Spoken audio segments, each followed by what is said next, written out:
خداوند درباره زنان میفرماید ولا یبدین زینتهن الا لبعولتهن، یعنی زنان زیبایی‌هایشان را نشان ندهند مگر برای شوهرانشان.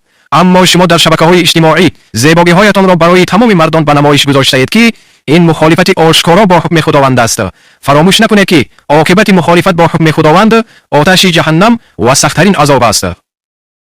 چرا ما بر گناه اصرار داریم؟ نمیدانم چرا. استغفرالله، خدایا راهنمایی کن تو ما را. چه ها کردیم چه ها، استغفرالله، چه ها کردیم چه ها، استغفرالله. شدیم آغشته با فرهنگ غربی و سنت را رها، استغفرالله. نبارد قطره‌ای باران خدایا سبب اعمال ما، استغفرالله.